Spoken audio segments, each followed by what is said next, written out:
Morning বন্ধুরা, welcome back to my channel. আমি মহানগরী কলকাতা থেকে তোমাদের বন্ধু সঞ্চিতা নিয়ে চলে এসেছি আমার ডেইলি ব্লগ চ্যানেল সঞ্চিতা সঞ্চয় নিয়ে।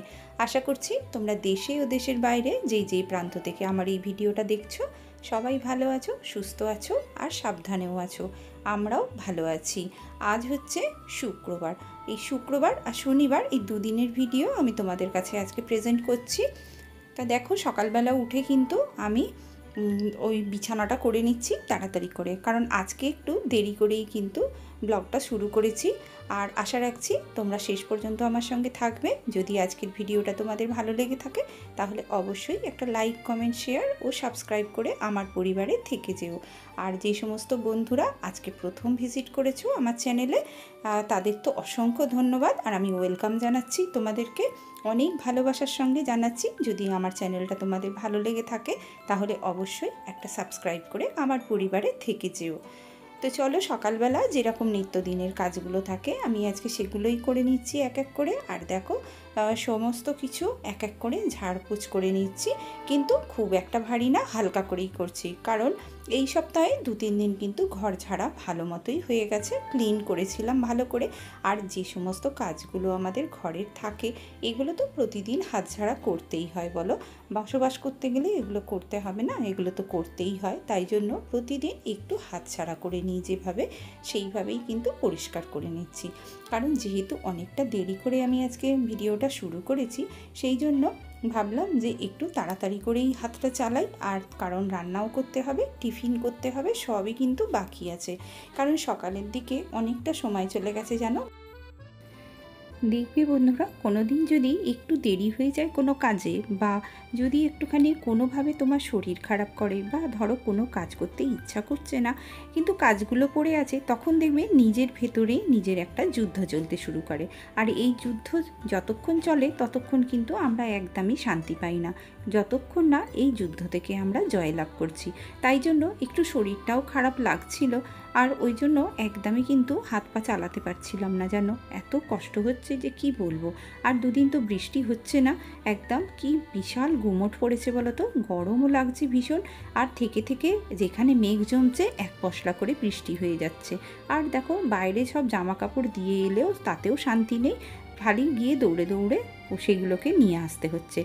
যেখানে মেঘ দাঁড়িয়ে যাচ্ছে সেখানেই কিন্তু বৃষ্টি হচ্ছে। আর এই যুদ্ধ চালাতে চালাতে আমরা হয়ে যাচ্ছি কাবু। তা অনেকবার কিন্তু আমি বাইরে আজকের আগের দিনে যে সমস্ত জামা কাপড়গুলো সব কেচে দিয়েছিলাম সেগুলো সব মেলে দিয়ে এসেছি, সেগুলোকেও তুলে নেব এক এক করে। আর ওই বাইরের দিকে বারবার উঁকি মেরে দেখছি যে কোথায় এই না আবার বৃষ্টি এসে যায়। তাই জন্য ভাবছি যে তাড়াতাড়ি করে হাতের কাজটা শেষ করে নিই, কারণ এই ঘরের কাজটা যতক্ষণ না শেষ করতে পারছি ততক্ষণ কিন্তু শান্তি নেই। আর আমি এই ভেতরে ভেতরে যুদ্ধ চালিয়ে খালি হাতটাকে চালাচ্ছি যে কতক্ষণে আমার এই হাতটা এবার নিস্তার পাবে। তো আমাদের তো হাতের কোনো নিস্তার নেই, যতক্ষণ আমাদের কাজ পড়ে থাকে ততক্ষণ কিন্তু আমাদের শেখাতে হয় না বা বলতেও হয় না। তাই জন্য সমস্ত কাজটা কিভাবে প্ল্যান করে করলে তাড়াতাড়ি হয়ে যায় সেই বুদ্ধিটা কিন্তু আমাদের এতদিনে অলরেডি হয়েই গেছে। সেই জন্য এই অল্প সময়ের মধ্যে কিভাবে টুকটুক করে পরিষ্কার করে নেওয়া যায় ঘরের সমস্ত কিছু জিনিস, সেই বুদ্ধিটা কিন্তু আমরা সব সময়ই অ্যাপ্লাই করি। কারণ আমাদের বুদ্ধি না থাকলে আমরা কিন্তু সংসারটা কখনোই এত গুছিয়ে করতে পারতাম না। আর বুদ্ধি করে করি বলেই কিন্তু অল্প সময়ের মধ্যে সবটাকেই কিন্তু কমপ্লিট করতে পারি। দেখো, আমার এই যে সাজের জায়গাটা, এইটা অনেক দিন থেকেই না কিরম একটু অগোছালো মতো হয়ে আছে। তা ভাবলাম আজকে একটুখানি পরিষ্কার করে নিই, কারণ সময় তো পাইই না। আর ওইদিকে যেহেতু রান্নাঘরে চলে যাব, আর চোখের সামনে যেন তো কোনো নোংরা জায়গা না দেখলে একদম মানে আমার তো সহ্যই হয় না। সেই জন্য ভাবলাম যে রোজই করতে করতে এইখানটা পরিষ্কার করা হচ্ছে না, আর সেই জন্য ভাবলাম এইখানটাকেও একটুখানি পরিষ্কার করে নিই। এই সাজের জায়গাটা যেখানটা প্রতিদিন আমাকে সাহায্য করে, প্রতিটা জিনিস আমাকে সাহায্য করে যে আমাকে একভাবে থাকার, আর আমার স্কিন কেয়ারের যারা যত্ন নেয় যে সমস্ত জিনিসগুলো, তাদেরকে যদি আমি সুন্দর করে গুছিয়ে না রাখি তাহলে কি হবে বলো। তাই জন্য ভাবলাম যে এইখানটাও একটুখানি পরিষ্কার করে নিই। আর দেখো, মেয়ের যত সাজের জিনিস সব এলোমেলো করে এই ট্রেটার মধ্যে কিন্তু ও সেজে গুজে রেখে দিয়ে চলে যায়। যেহেতু ট্রে এমন কিছু জিনিস আছে বা এমন কোনো জিনিস আমরা সংসারে রাখি বা আমাদের মানে সংসারের মধ্যে গুছিয়ে রাখি আর কি, যেগুলো অনেক সময় কিন্তু চোখের আড়াল হয়ে যায় আর সেগুলোকে আমরা ঠিকমতো দেখতেও পাই না। সেগুলোকে কি করব বলো, দেখতে পাই না বলে সেখানটা কিন্তু মোটামুটি একটুখানি নোংরা হয়েই যায়। আর এইটা যারা আমরা পরিষ্কার করি তাদের চোখে কিন্তু আমাদের এটা ধরা পড়ে সর্বক্ষণ। যতক্ষণ না দেখবে তুমি সেখানটা পরিষ্কার করতে পারছো, তোমার মনের মধ্যে একটা অস্থিরতা তৈরি হবে। আর সেই অস্থিরতা থেকেই কিন্তু আমি আজকে ভাবলাম না, যতই দেরি হয়ে যাক আজকে কিন্তু এখানটা আমি পরিষ্কার করবই। কিন্তু এই যে এইখানটা পরিষ্কার করলে কি হবে বন্ধুরা, চিরুনিগুলো কিন্তু ভীষণ নোংরা হয়ে গেছে। কারণ এই যে বর্ষাকালে না ভীষণ একটা ময়েশ্চার ভাব থাকে চুলের মধ্যে, এই দিলে না কোথা থেকে যে এত নোংরা এসে যায় আর এই চিরুনিগুলো সব কালো হয়ে যায় কি জানি। তা যাই হোক, আজকে আর চিরুনিগুলো পরিষ্কার করলাম না, চিরুনিগুলো অন্যদিন সাবান জলে সারা রাত ফেলে রেখে দেবো, তারপরে সকালবেলা জল এলে ভালো করে ব্রাশ দিয়ে ধুয়ে নেব। তো চলো, এখন তো আর এইগুলো করা যাবে না, কারণ এগুলো অনেকটা সময় সাপেক্ষ। আরও একদিন বার করব একটু সময় করে, তখন কিন্তু আমি চিরুনিগুলো পরিষ্কার করে নেবো। আর দেখো এই কাঁচটার ওপরেও কিরম যেন একটা সেই ধুলো ধুলো মতো পড়ে গেছে। এটা পরিষ্কার করি তাও ওই যে পাখা চলে না, পাখার ধুলোগুলো কিন্তু এসে সব আটকে যায়। আর এখানে দেখো যত এক্সট্রা জিনিসগুলো আছে সব আমি এই র্যাকটাকে বার করে নিয়ে এসেছি আর এর মধ্যে দিয়েছি। এখানেও কিন্তু বেশ হাত পড়ে জানো, ও এলোমেলো হয়ে আছে সব উল্টোপাল্টা জিনিস, তাই জন্য এইগুলোকেও একটুখানি ঠিক করে নিলাম। আর আমি এইখানটা এটা রেখেছি এই একটাই কারণ ওর বাবার ওষুধ থাকে, আমার ওষুধ থাকে, সেই ডিবেগুলো এখানে ওখানে কিন্তু খালি খুঁজতে হয়। সেই জন্য আমি ভাবলাম এই একটাকে বাইরে বার করে নিই আর এটাকে বেশ সুন্দর করে এখানটা রেখে দেওয়া যাক, তাহলে হাতের কাছেও সব জিনিসটা পাওয়া যাবে আর কাউকে জিজ্ঞাসাও করতে হবে না যে কোথায় গেল জিনিসগুলো। তা সেই জন্য এখানটাকেও একটু পরিষ্কার করে নিচ্ছি। আর জানো বন্ধুরা, এই যে র্যাকটা এটা ব্ল্যাক কালার, তো ব্ল্যাক কালার বলে না এর গায়ে ধুলোগুলো জমে গেলে আর এত বিচ্ছিরি দেখতে লাগে যে তোমাদের কি বলবো গো বন্ধু। যে দেখো এইটার ওপরে এত কালোর মধ্যে ধুলোগুলো পড়ে কি বিচ্ছিরি দেখতে লাগে বলে এখানটাও ভালো করে আমায় সারাদিনে অন্তত 2-3 বার করে মুছে নিতে হয়। কিন্তু সেটা তো আর সবসময় আমি তোমাদের কাছে দেখাতে পারি না, তাই জন্য এখানটা একদম সকালবেলাই একটু পরিষ্কার করে নিই। আর দুটো র্যাক যেন মোটামুটি ফাঁকা আছে, দেখি এখানটা কি রাখা যায়। আর এই মাথায় দেখো এই যে জলের এইখানে যে গাছটা রেখেছি না, এই গাছটাকে একবার রান্নাঘরে আর একবার এখানে এই করছি জানো। রান্নাঘরেও রেখেছিলাম কিন্তু রান্নাঘরে আর রাখবো না, রান্নাঘরে অনেকগুলো রাখা হয়ে গেছে। তো চলো, ঘরের কাজ শেষ করে একদম রান্নাঘরে চলে এসেছি আর অমনি একটুখানি চাও করে নিয়েছি। সকালবেলা তো ওর বাবার খাওয়া হয়ে গেছে চা, আর আমি কিন্তু চাটা খাইনি, এখন একটুখানি চা খাবো। আর যেহেতু হাতে সময় নেই তাই জন্য একদম চা খেতে খেতেই সবজিগুলো সব কেটে নেবো, কারণ রান্নার জোগাড় করতে হবে। এখন প্রায় অনেকটা বেলা হয়ে গেছে, এখনও আমার কিন্তু টিফিন হয়নি, সেই জন্য ভাবলাম রান্নার জোগাড় আর এমনি টিফিনের জোগাড়টাও করে নিই। আর ওর বাবা তো বাজারে চলে গেছে, দেখি কি বাজার নিয়ে আসে, তারপরে সেই অনুযায়ী রান্না করব।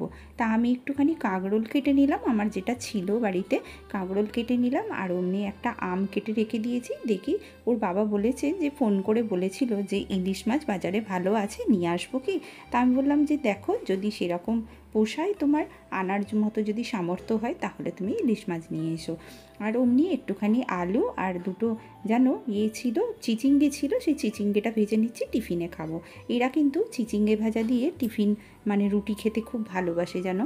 তা দেখো আমার কিন্তু এগুলো হয়ে গেছে, চিচিঙ্গে ভাজা, আলু ভাজা সব হয়ে গেছে আর রুটিও হয়ে গেছে। তা ওর বাবা ইতিমধ্যে কিন্তু এসে গেছে, ওর বাবাকে দেখি টিফিনটা দিয়ে দিই, ওকেও আমার মেয়েটাকেও টিফিনটা দিয়ে দিই। আর অমনি আমিও কিন্তু টিফিনটা একসঙ্গে খেয়ে নেবো, খেয়ে নিয়ে একবারে কিন্তু রান্নায় চলে আসবো। কারণ কেন জানো তো, রান্না করতে আমাদের এতটাই সময় লাগে যে যদিও জোগাড় করে নিয়েছি কিন্তু একা হাতে করতে হয়, তো সেই জন্য অনেক সময় কি করি বলো তো, মানে সময় কুলোতে পারি না। কিন্তু বুদ্ধির সাথে যদি করি তাহলে কিন্তু দেখবে খুব তাড়াতাড়ি কিন্তু কাজগুলো হয়ে যায়। আর কি করব বলো, কিছু করারও নেই। এই যে এত গরমের মধ্যে পুরো ঘেমে যাচ্ছি। আর ওর বাবা ইতিমধ্যে দেখো এসে গেছে, ইলিশ মাছ কিন্তু নিয়ে এসেছে। তা বললো যে আজকে ইলিশ মাছটা একটুখানি নাকি সস্তায় পেয়েছে। তা ভালোই হলো।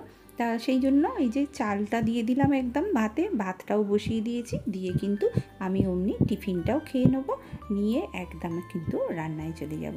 তো চলো বন্ধুরা, যে সমস্ত বন্ধুরা আমাকে তোমরা কমেন্ট করেছো তারা হলে ইন্দ্রাণী কুণ্ডু, তুমি বলেছো যে ভীষণ ভালো লাগলো ভিডিওটা, এইভাবেই এগিয়ে যাও, তোমার অনেক ভালো হবে। তো অসংখ্য ধন্যবাদ তোমাকে, আমার আন্তরিকভাবে ধন্যবাদ জানাচ্ছি আর কৃতজ্ঞতাও জানাচ্ছি। সুদীপ্তা ভট্টাচার্য দিদিভাই, তুমি বলেছো যে খুব ভালো লাগলো ভিডিওটা, আর সত্যি তুমি খুব সুন্দর কথা বলো। অসংখ্য ধন্যবাদ দিদিভাই, তোমাদের সবার কমেন্টগুলো কিন্তু আমার ভীষণ ভালো লাগে, আর তোমাদের কমেন্ট পেলে কিন্তু আমার খুব সুন্দর লাগে যে তোমরা এত আমার কাছে আছো, আর তোমাদের ভালোবাসা পেলে তো অফুরন্ত ভালোবাসা তোমাদের কাছ থেকে পাচ্ছি, আর এইভাবে তোমরা আমার সঙ্গে থেকো, আর আমার ভালোবাসা রইল তোমাদের জন্য। পূজা ব্লগ চ্যানেল, তুমিও অনেক ভালোবাসা জানিয়েছো, তো তোমাদের সবার জন্য রইল আমার আন্তরিকভাবে ভালোবাসা। তো দেখো আমি একটা কাঁকরোল চচ্চড়ি করছি। এই কাঁকরোল চচ্চড়িটা ইলিশ মাছের মাথা দিয়ে ভালো করে সুন্দর করে কিন্তু করছি। আমার মা কিন্তু করতো জানো, ভীষণ ভালো লাগতো খেতে। আর ওপর থেকে অমনি একটু সর্ষে বাটা দিয়ে দিয়েছি। আর দেখো এই যে কাঁচা আম কেটে রেখেছিলাম, এইটা কিন্তু আমি একটুখানি ইলিশ মাছের আর যে কটা মাথা আছে সেইটা দিয়ে কিন্তু টক করব।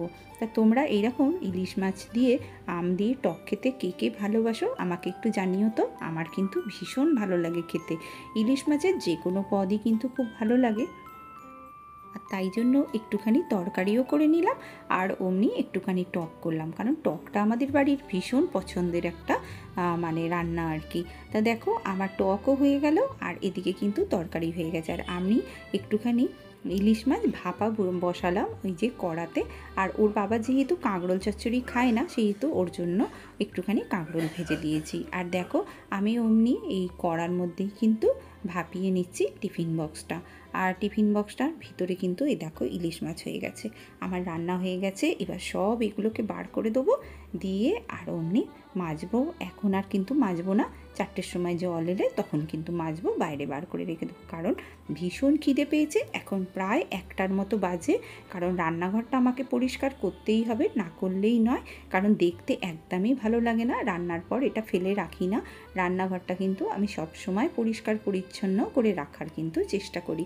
তাই জন্য এই যে একদম রান্নাঘরটা মুছে এবারে স্নান করতে চলে যাব। তারপরে পুজো আছে, পুজো করব, স্নান করব, করে কিন্তু আমি একদম চলে যাব খেতে, কারণ প্রচণ্ড খিদে পেয়েছে।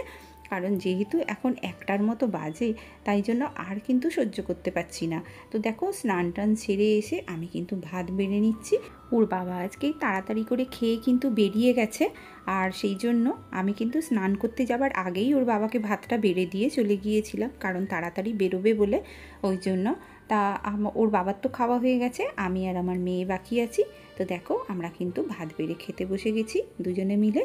আর তোমাদের আজকের ভিডিওটা কেমন লাগলো তো সেটা কিন্তু অবশ্যই আমাকে কমেন্ট করে জানিও, আমি কিন্তু অপেক্ষায় থাকবো তোমাদের কমেন্টের।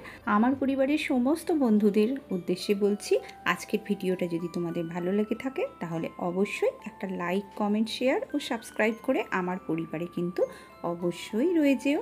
আর দেখো ইলিশ মাছ পাতে এবছরের খুব ভালো লাগছে কিন্তু, হ্যাঁ খেতে ভীষণ টেস্ট ছিল। তো চলো আজ এই পর্যন্ত রাখছি, দেখা হচ্ছে পরের ভিডিও, টাটা।